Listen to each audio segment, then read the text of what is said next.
Ufa. Obrigada, Jean-Marie. Bom, eu não vou tecer nenhum comentário sobre a fala dela nem nada, não tenho a menor condição de fazer isso. Eu só vou chamar a atenção de uma coisa que você comentou sobre a relação do Benjamin com a Ásia, que teria sido subestimada, né, pelos colegas dele. O papel que você reconhece dela de ter sido uma relação que transformou o Benjamin, dizer você que essa ideia, né, de que o convívio com o outro nos torna outros. Então, ele é 3 homens a cada uma daquelas mulheres. Ele foi 3 mulheres, ele foi 3 homens. E aí a gente vê, na verdade, o Corpo Cidade sendo, a cada ano, um outro Corpo Cidade, conforme os convívios que a gente promove aqui. Isso é um prazer imenso. E agradeço muito a você e a todos os outros que estão vindo pela primeira vez também dessa forma. Bom, eu abro a participação de quem quiser fazer comentários ou fazer perguntas. Nós estamos aqui, temos um tempo ainda para isso. Tem aqui um microfone sem fio à disposição. Oi, meu nome é José Antônio, aqui. Eu sou de Direito, da PUC do Rio de Janeiro, e especialmente a parte final da sua fala me surpreendeu muito por se aproximar muito de uma pesquisa que eu tenho fazendo, uma pergunta bem interessada minha, que eu andei tentando pensar sobre as ocupações estudantis, especialmente as ocupações dos estudantes secundaristas, esse ciclo todo que está tendo. E como eu tinha feito já um trabalho sobre a relação entre direito e violência a partir um pouco do Derrida, além do Benjamin, essa dimensão, eu estou pensando muito esse negócio a partir desse texto do Benjamin sobre a violência. Eu queria saber, então, se você acha que essa dimensão da mercadoria, da fantasmagoria, se tem relação com essa violência mítica, fetichista, a qual o Benjamin se refere na crítica da violência, como esse âmbito da representação, se ele estaria oposto a um âmbito dessa experiência. E eu também andei tentando relacionar essa coisa das ocupações, como justamente, e aí eu até queria depois saber onde que o Benjamin fala sobre esse espaço de jogo e tal, que é uma expressão que eu ainda não sabia que o Benjamin fazia essa referência, mas que me parece justamente a chave que eu estava tentando procurar para pensar as ocupações dos secundaristas como não só, como muitas vezes a gente pensa, uma prática política que se comunica com a dimensão da representação, mas principalmente como a criação ali de um espaço de brincadeira em que você pode experimentar com novas formas políticas que escapem às formas representativas já instauradas, né? E aí tentando pensar isso em relação à dimensão da performatividade daquele espaço, com a corporalidade e com a brincadeira. E até tem esse texto do Agamben, né, sobre infância e história, em que ele fala sobre a infância como condição de possibilidade do movimento histórico, né? Então eu queria, porque me parece que justamente isso, queria que você falasse sobre isso, se você acha que pode se ver essas ocupações estudantis, especialmente essas de secundaristas, porque são realmente adolescentes, assim, muitas vezes, até elas parecem muito mais interessantes do que as ocupações universitárias, muitas vezes, justamente por essa infância, por essa brincadeira, por essa inocência, assim. Se pode ser visto como um espaço de brincadeira, no sentido dessa brincadeira que experimenta com novas formas de relação política, democrática, enfim, é por aí.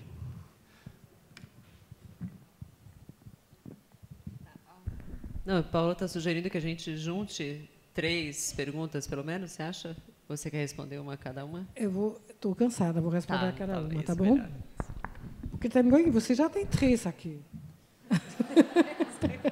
Tem outra ali. Então, porque é interessante, porque eu sei que na PUC do Rio tem várias pessoas do direito que leram bastante Benjamin e a gente fez alguns colóquios lá. Deixa eu dizer uma coisinha um pouco, como a gente diz, um comercial. Leiam, por favor, o ensaio sobre a violência do Benjamin na tradução que me deu muito cabelo branco da editora 34. A primeira tradução que existia, que era do Willy Bolle, e não sei porquê, mas ela está muito ruim. É um texto super difícil de Benjamin, A gente publicou isso no volume que chama Escritos sobre Mito e Linguagem. Você já falou do mito. E um texto muito marcado pelo momento político da República de Weimar, depois do assassinato de Rosa Luxemburg e Karl Liebknecht. É um libelo pela greve geral, Georges Sorel, pelo anarquismo, contra a figura do parlamento. E não é um texto pacifista, como às vezes se lê. É estranho como a gente lê textos segundo a cor do tempo. Bom, mas um texto difícil porque ele faz intervir a famosa Gewalt, a violência divina. Então, sempre que me perguntem quem é o Messias, eu sempre digo, como Benjamin, não sei. Tá chegando, para falar em baiano. Tá? Bom, você perguntou várias coisas. Eu também acho que as ocupações às quais assistimos nos últimos tempos são um sinal, para mim, de tentativas de resistir ao desespero que outras formas mais, digamos assim, clássicas ou tradicionais de organização política desencadeiam em nós todos atualmente. E as ocupações sempre são vistas, primeiro, notadamente pela imprensa, como uma ameaça à propriedade privada. O que elas são, você diz muito bem, elas não são inocentes. Nenhuma criança é inocente, a gente sabe isso desde Freud. O Rousseau queria ainda manter essa inocência, mas depois de Freud não dá mais. Elas são realmente possibilidades de experimentação que podem ser lúdicas, alegres, mas também dolorosas, naturalmente. Tá? Mas essa ideia da experimentação, que o Benjamin retoma muito, tanto na política como no teatro, é omnipresente. Ele sempre vai dizer que os grandes artistas experimentam. Eles fazem novas organizações de experimentação. Tá? Ele fala disso tanto sobre Brecht, no teatro épico de Brecht, quanto sobre Kafka. E Deus sabe o quanto Brecht e Kafka são diferentes. E eles experimentam, para retomar aquilo que a Fabiana também falou, figuras de temporalidade e de subjetividades diferentes. Então, o problema dessas ocupações, como de todas as experimentações, não é tanto de não ser um partido e que a gente não sabe para onde é que vai. É de deixar essas experimentações, de novo, serem, digamos assim, gangrenadas por uma tomada de poder de um grupo. Isso é complicado. Eu não participei de nenhuma dessas ocupações, também não tenho mais idade. Eu tenho vários colegas, como o Peter Perlbart, que foram convidados para falar sobre nos colégios ocupados. E, para mim, é um dos poucos sinais de esperança no Brasil atualmente. Eu espero que tenha outros. Eu acho que, realmente, se a gente continuar pensando politicamente só em termos de oposição partidária, não vamos longe. E, nesse sentido, ousar experimentar algo que nós não conhecemos, naturalmente traz riscos, isso é sempre, mas também traz inventividade e novidades. E a grande dificuldade é a questão do tempo, porque a temporalidade das ocupações e das outras manifestações é uma temporalidade que é mais tranquila nas experimentações artísticas, seja elas teatro, dança, instalações, é ligado a um certo momento de efemeridade. E os partidos de direita, para não dizer fascista, ficam ancorados num tempo cronológico que dura. Tá? Então, é muito difícil inventar formas de oposição que não compartilham da mesma temporalidade, mas que, no entanto, contribuem para, digamos assim, criar outras formas de temporalidade e de experimentação e outras formas de vozes Tá? Agora, a questão do Spielraum, ela é muito presente em Benjamin. Spielraum pode ser também traduzido como jogo, como espaço do jogo, mas também como espaço de atuação. Quando o Benjamin traduz para o francês com um amigo, com Klossowski, o texto, o famoso texto, a obra de arte, blá, blá, blá, blá, blá, blá, blá, blá, tá? Tem título horrível, ele sempre fala do Spielraum e diz espaço de atuação, o que mostra que tem uma relevância política forte.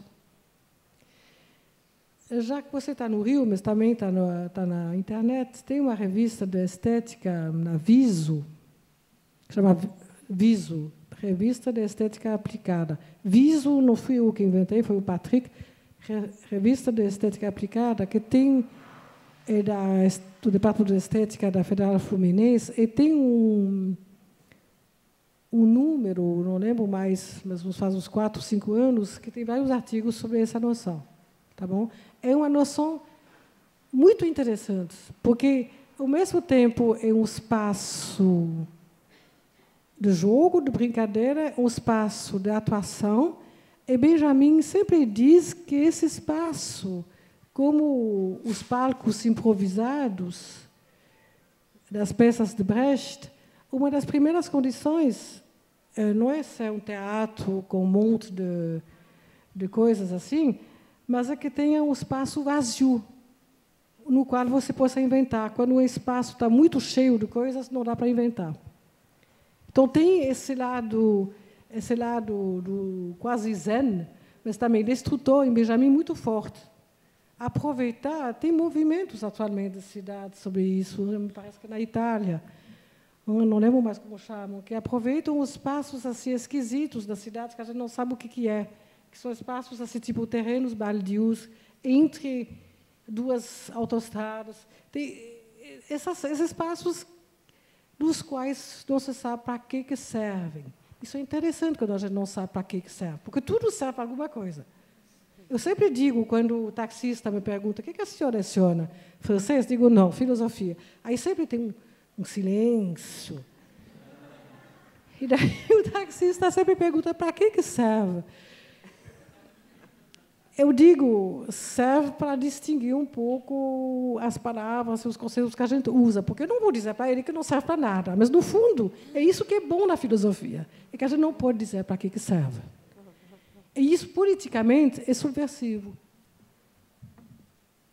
Então, eu acho muito interessante que, hoje em dia, eu vejo no Brasil que tem cada vez mais gente do direito, e aí a gente sabe para que serve o direito. Não se sabe como serve, mas a gente sabe para quê. Que vem para Benjamin. Isso é interessante. Eu vejo na PUC em São Paulo, que tem cada vez mais... Quem está fazendo um incêndio aqui? Oi? Um pneu. Mamma mia. Bom, é interessante ver que Benjamin sempre... Isso, nesse sentido, ele lançou umas ideias que, na arte contemporânea e na atuação política contemporânea, são retomadas mesmo. Não pegar os espaços saturados, mas tentar inventar em outros espaços, aos quais a gente não dá importância, como os sem nomes. Tá? Posso? Bom, primeiro eu queria agradecer muitíssimo a sua presença e a sua fala. Eu acho que a primeira pergunta já deixou bem clara essa incrível atualidade, que nos ajuda a entender um pouco esse tempo atual, uma certa iluminação profana do presente. Aí a minha pergunta são, na verdade, 3 pequenas também. A primeira é a questão da dedicatória, que eu acho que ela deixa muito clara essa ligação surrealismo e marxismo, e, no final, já foi dito, né, que essas experimentações estéticas, lúdicas e políticas caminham juntos, né? Mas muitos dos comentadores de Benjamin, penso no Stefan Moses e outros, separam, né, essa dimensão estética dessa dimensão política. Então, se pudesse falar um pouquinho mais dessa relação surrealismo e marxismo, que eu acho que sempre vai para um lado ou para o outro, ou para a dimensão estética ou para a dimensão política, e não pensa isso junto, né, de uma maneira mais complexa. A segunda pequena pergunta é sobre a capa da Rua de Mão Única na versão publicada em alemão, de 28, né, que tem aquela colagem urbana incrível, com aquelas fotografias, né, as setas, as Eisenbahnstraße 3 vezes, e a rua, né, atrás, Berlim, e que também não aparece nas traduções, nunca mais apareceu, e que, para mim, faz parte do livro, né? E, de novo, fazendo parte do livro, a montagem do próprio texto, né? Porque muitos comentadores, também estudiosos de Benjamin, ficam discutindo horas sobre como seria o livro das passagens, o trabalho das passagens, se ele tivesse publicado, e não percebem que esse livro do Eisenbahnstraße ele publicou, né? Publicou e fez a própria montagem, né? E essa própria montagem, através desses fragmentos, dessa imagem de pensamento, é uma demonstração do que ele chamou de montagem literária, né? Então, não entendo por que continuam discutindo como seriam passagens, porque não seriam fragmentos, se ele mostrou como ele, né, ele fez já um livro em forma de montagem. Bom, a relação entre estética e política, você disse que era uma pequena questão, eu acho uma questão imensa. No início, como você sabe, os intérpretes de Benjamin se dividiram entre aqueles que eram mais do lado teológico e aqueles que eram mais do teatro marxista. Como a teologia ficou fora de moda, realmente, embora eu acho ela importantíssima em Benjamin, ficou mais estética e marxismo, em particular por causa da famosa frase que conclui a obra de arte, que diz que o fascismo estetiza a política e que o comunismo responde pela estetização do político, pela politização do estético, desculpa. Que é uma frase um pouco chavão e que é melhor, digamos assim, ler no contexto de várias outras coisas do Benjamin, que é muito dividido.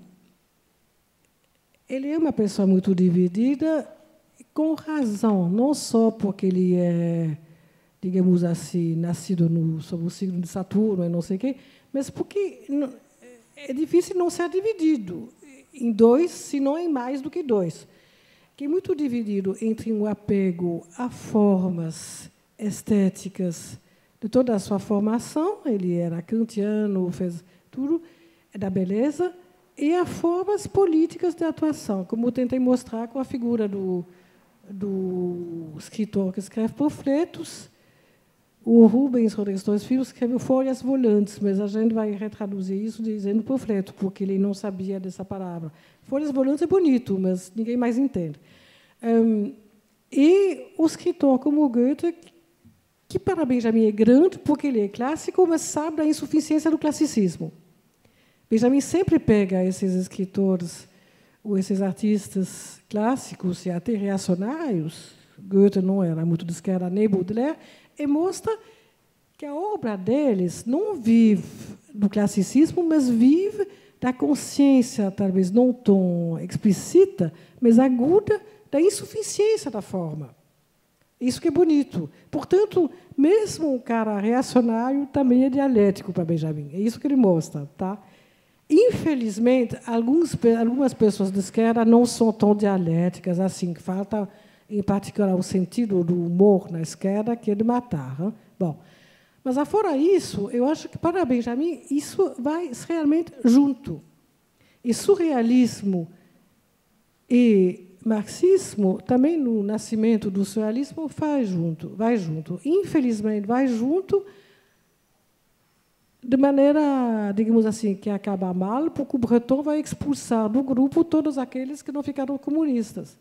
Então, esse perigo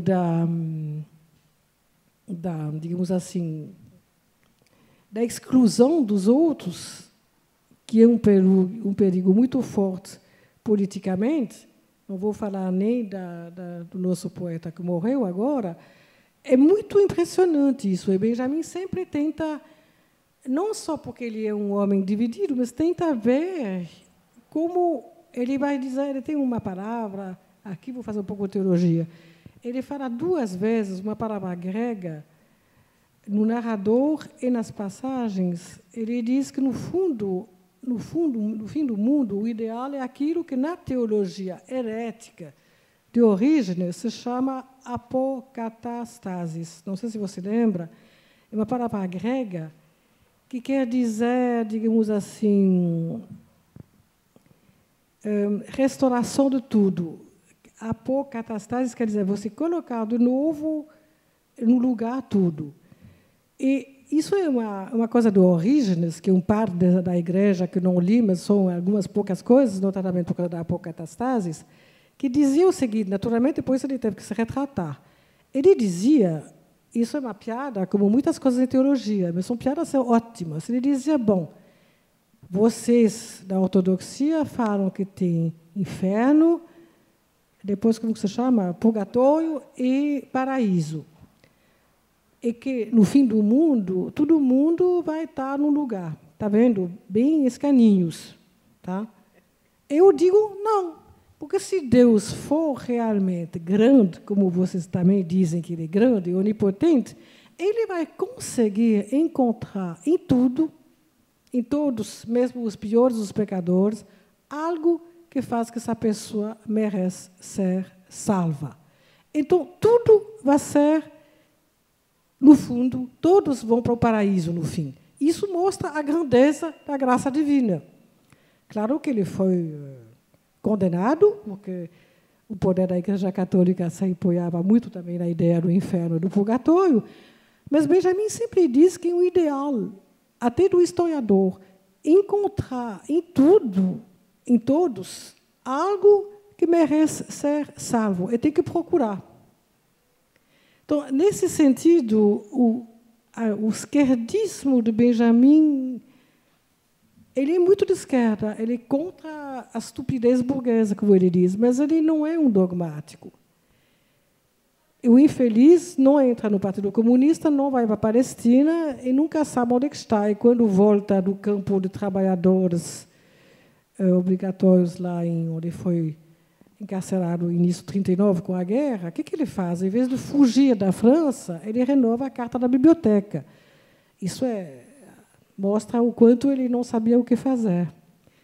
Por isso também que a gente muitas vezes até às vezes se identifica demais com ele. Eu tento defender, certamente você percebeu, um Benjamin que não é só melancolia, mas um Benjamin ativo, que mesmo sem saber, mesmo hesitando, propõe coisas, inventividade, espaços de atuação.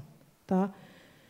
Então, não é simplesmente um melancólico, como a gente vê em todas as fotografias. Aliás, todos os intelectuais fazem a mesma fotografia. Mão aqui e livros atrás. Hein? Não precisa. Bom,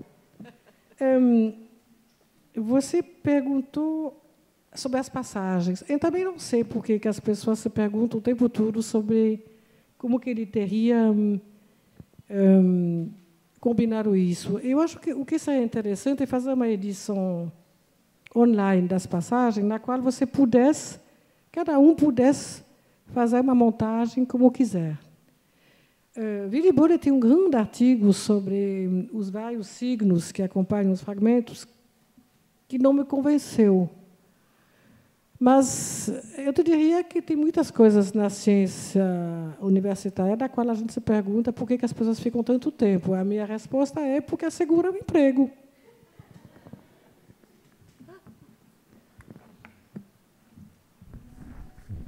Mais alguma questão?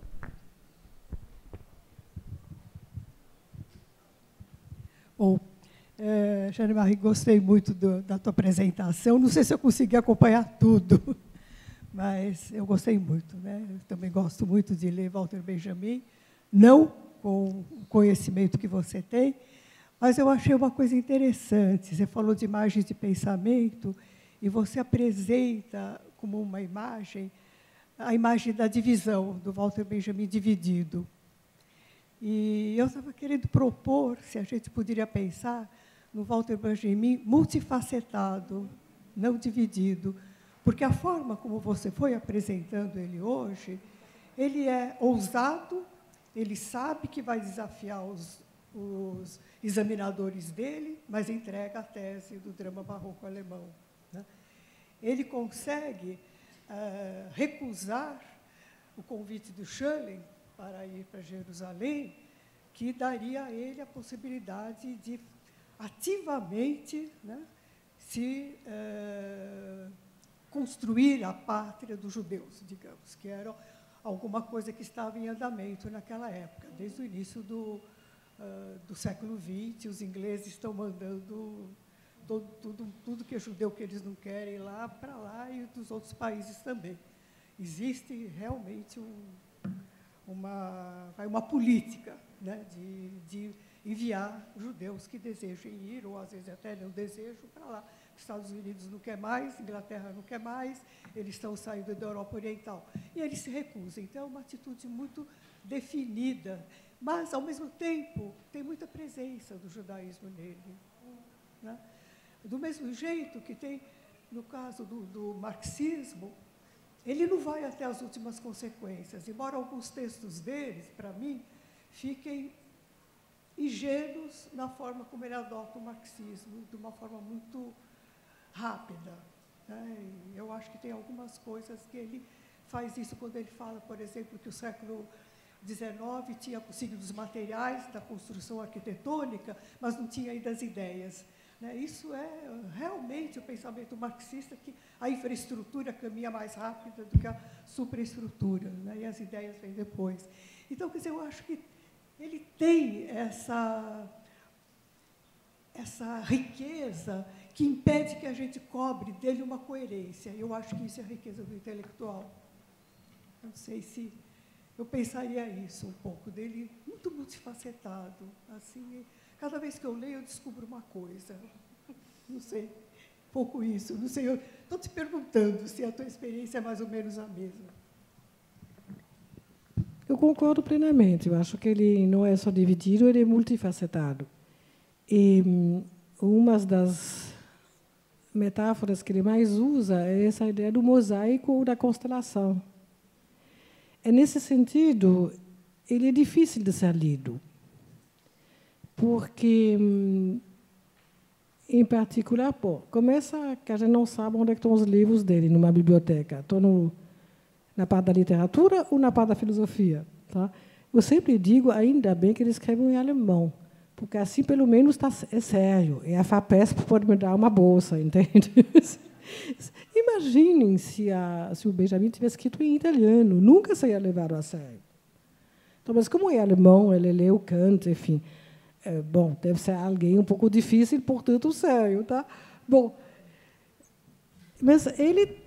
Bom, tem coisas materialistas e materiais que explicam isso, sobretudo o fato dele não ter uma carreira universitária na qual ele pode ter um projeto de pesquisa, mas ser obrigado a fazer, digamos assim, vários artigos que às vezes não são recusados e onde que ele pode ganhar algum dinheiro. Mas eu acho também que essa multifacetado corresponde realmente a uma situação não só existencial, mas também política.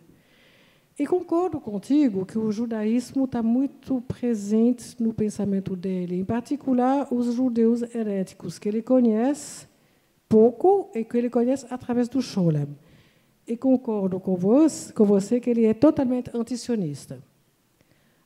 Ele disse isso quando o Martin Buber, que era sionista, o convida para escrever na revista dele. Ele diz que ele não acredita nisso. E, de maneira muito interessante, ele diz que ele acha que tem uma ideologia da raça e do chão, Boden, que ele acha super perigosa. Isto é, exatamente aquilo que depois o fascismo vai retomar. Tá? Eu tenho que dizer, para ser justo, que Scholem também não era sionista. Scholem foi contra a criação do Estado de Israel e contra, sobretudo, a imposição do hebraico como língua oficial. Scholem era um pesquisador da Cabala. Ele achava mesmo que tinha que ser uma cidade, Jerusalém, multiétnica, religiosa e sim Estado. Tá?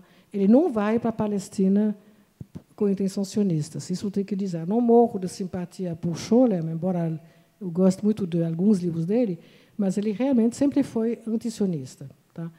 Então, essa coisa é complicada. E Benjamin diz que ele é judeu, criado numa família assimilada, e que isso é muito bom porque ele tem várias festas. Ele tem tanto o Natal, no qual recebe os presentes, como outras festas judaicas. Tá? E não é por acaso que as figuras do judaísmo que atravessam ele são figuras sempre de messias desconhecidos, que é uma das figuras do Messias no judaísmo. A gente não sabe, mas talvez tenha aqui um Messias, só que ninguém sabe que é ele, e talvez ele mesmo não. Então, sempre a ocasião é perdida. Tá? Um pouco como em Kafka. Talvez eles se assemelhem mais com Kafka. Não? Eu acho que eles são irmãos nesse sentido. Não? Agora, em relação ao marxismo, eu acho que o que mais interessou toda a geração de 60, 70, de esquerda, é um pouco como, talvez, o pensamento do Gramsci. É o primeiro pensador, realmente, de esquerda que criticou a hipótese do progresso. Nesse sentido, ele foi decisivo. Aquilo que ele diz sobre o século XIX deixa, muitas vezes, a desejar, e é uma pena que ele não teve a ocasião de vir para o Brasil para poder estudar isso um pouquinho mais. Tá? É isso.